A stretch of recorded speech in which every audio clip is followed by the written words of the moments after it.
Nshuti kandi zacu twongeye kubasuhuza, amahoro y'Imana abane namwe mwese. Uyu munsi reka twongere tuganire binyuze mu kinyobwa gishobora kongerera umugongo calcium, hanyuma umugongo ugakira. Tugiye mbese muri rusange kuvura umugongo, kuko inshuro nyinshi usanga ari calcium zabayemo nkeya. Ni ikinyobwa cyongera calcium ku rwego rwo hejuru, hanyuma umugongo ukongera kugira ubutaraga, ukongera gukora nk'uko Imana yawuremye, ukongera kugira imbaraga cyangwa se ukoroherwa kuba wari wararembeje. Iki kinyobwa mbese gikora giti. Iki kinyobwa ushaka amata ukora mililitiro 250, ubwo ni igice cy'igikombe cyangwa 1/4 cya litiro y'amata ya soya cyangwa y'amata ya amande almond milk cyangwa se y'amata ya coconut. Koresha ayo mata ukari ubwoko butatu, utabonye amwe ukoresha andi. Wakoresha ya soya, wakoresha ya amande, wakoresha ya coconut. Ayo yose abaho, kandi nizo mbuto zose tuvuze zibaho. Ari soya zibaho, ari amande zibaho, ari na coconut zibaho, hari ni nka powder zayo n'amafu yayo agiye abaho. Sibye ko byiza cyane wenda ari ugukoresha ayo mata wikoreye, ariko uyabuze wakoresha ifu zazo, nazo zibaho. Warangiza ugakora mililitiro 125 z'umutobe wa orange cyangwa se w'icunga, mililitiro 125. Ubwo ni 1/2 cya ya mata wari wakoze. Iyo birangije utyo, wongera kwigiza hino gatoya imineke 2, ugafata imineke 2. Bikorwa bite rero?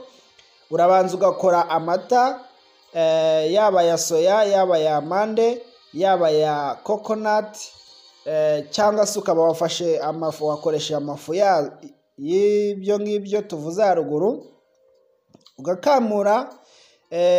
Niba wayikoreye ubwo uba wakamuye wabonye amata nyine, birumvikana.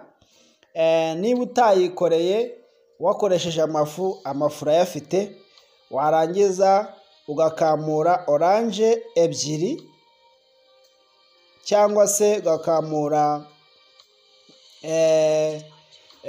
orange, ubwo ni amacunga. Urareba nyine nawe izavamo mililitiro 125, ubwo ni 1/8 cya litiro cyangwa se 1/2 cya ya mata wari wakoze. Warangiza kukamura amata ufite ndetse na wa mutobe, ugafata imineke 2 ukayitonora neza, ukashyira muri blender, ugasukamo amata. Warangiza umaze gushyiramo ya mata yawe, mata uyashyizemo, ariko kandi washyizemo n'imineke 2, ubwo ni muri blender. Warangiza wari wakamuye orange ugasukamo umutobe wa orange cyangwa se umutobe wa ya macunga, hanyuma imashini igasya, bikagenda bikaba ikintu cy'urusukume cyangwa se ikintu kimeze nk'igikoma, cyo benshi bita smoothie. Hanyuma icyo gikoma nicyo kiba gikenewe. Usibye ko binaryoha, ariko bigira n'uruhare mu kongera calcium z'umugongo. Ariko si n'umugongo gusa, ahubwo habura calcium hose. Bibutse ko ahantu hasa n'akomeye mu mubiri inshuro nyinshi haba hakozwe na calcium, ngo ni mu magufa ndetse no mu mugongo n'ahandi. Ubwo rero iyo hari kubabara, hari igihe cyangwa hatobagurika, ni nko mu menyo n'ahandi, hashobora kuba hagize ikibazo cya calcium. Icyo ni igisubizo rero cy'uwo mugongo cyangwa se cy'aho hantu hagize ikibazo. Bavandimwe, nta Imana itagize ngo igoboke umuntu yamuremeye byose, kugira ngo abeho atunganye afite ubuzima bwiza kugira ngo abashe gukora imirimo myiza yose. Ndasubiramo, ni amata ya amande cyangwa ya soya cyangwa ya coconut bitewe n'ayo wabonye. Washyizemo mililitiro 250 z'ayo mata niyo wakoze. Ufashe na mililitiro 125 z'umutobe wa oranje w'amacunga, warangiza cyangwa se amacunga aryoherera, warangiza ugashyiramo imineke 2 ukabisya. Urwo ruvange ntabwo uri buruyungurure, urarugotomera gutyo rumeze. Uwo ni umuti mwiza w'icyo kibazo. Niba uri umuntu wazahajwe nacyo urabikora 4 mu cyumweru urarangiza ukwezi. Ubwo rero niba wakoresheje kandi ifu, urafataho amata ku mata y'iyo fu nyine ya soya ya coconut cyangwa ya amande, urafataho ibiyiko biri hejuru ya 2 ariko bitigiye hejuru ngo bibe birenge 4 cyangwa 5. Warangiza ukavanga n'utuzi dukeya tuka mililitiro 250. Warangiza ibyo akaba ari byo uvanga na mutobe 125 mililitiro. Warangiza bya oranje akaba ari byo uvanga na ya mineke ukabisya. Nguwo umuti, ngicyo ikinyobwa cyiza cyo kuzamura calcium mu mubiri ku bari bazitakaje, ku bari bafite ibibazo byo kuribwa amagufa, kubabara umugongo. Nguko ko Imana yagennye, nubwo harimo izindi nzira nyinshi cyane bicamo kugira ngo calcium zongere kuzamuka kandi abantu bongere kugira imigongo n'amagufa bizima, ariko ubwo ni uburyo bumwe Imana yaremye kugira ngo umwene muntu yongere azahuke azanzamuke. Imana idufashe iduhe kuyiringira muri byose ku bwa Yesu.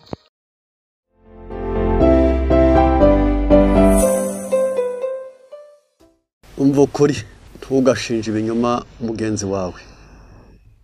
Ni itegeko rya 9, ni muri Bibiliya, ni ukuva 20:16. Yesu igihe yabambwaga ntabwo yarikuyeho, riracyariho na bugingo n'ubu, nawe kandi urarikunda. Ntugashinje ibinyoma mugenzi wawe, ariko umva ukuri. Ntukavuga ibyo ukeka byose, jya witangira. Ntugatubura amagambo y'ibyerekeye ku bandi, jya ugira ibanga.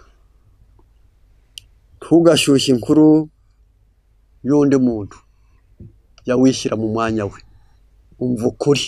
Ntukabibe amateranyo, bitazakugaruka, utazahura n'inshuti ebyiri bazitandukanye zikakwanga zombi, inkuru yawe itazagera ahandi bagasanga uri umuntu mubi. 5, ntugasebye abandi. Agaciro kundi kajye kaba kawe, iyo bagayitse nawe uragayika. Ari abanyu byo byaba ari akarusho, ari igihugu cyanyu byo wakwangwa, bagicyura kandi bakakigaya nawe urimo. 6, ntukivugeho ibyo udashoboye, ibyo bita kwirarira, kwihara. Yureka abandi bazabibona, aho kwivuga wavugwa n'abandi, kwishima washimwa n'abandi. 7, igihe cyawe ntukakamarire mu matakaragase, bitewe nuko tuzanyura mu rubanza. Amagambo yose akagaruka ari ameza cyangwa mabi.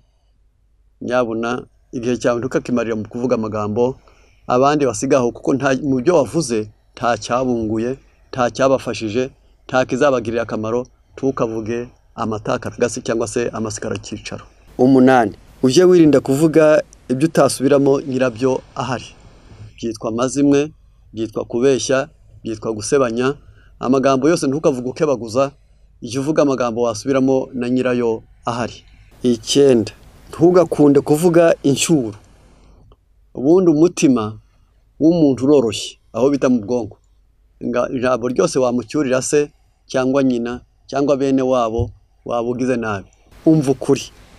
Ingingo ya 10, ntukicisha abandi amagambo. Inkota zirica, ariko ikimaze isi, yaba mu ntambara, yaba mu bishyamina n'ibihugu, yaba mu bitandukanya abagabo n'abagore, yaba mu bitandukanya amoko, habanza kuza amagambo mabi. Ntukicisha abandi amagambo. Petero ya mbere gatatu umurongo wa 10, kuko byanditswe ngo ushaka gukunda ubugingo no gukunda iminsi myiza abuze ururimi rwe rutavuga ikibi n'iminwa ye itavuga iby'uburiganya. Umva ukuri, ntugashinje ibinyoma mugenzi wawe.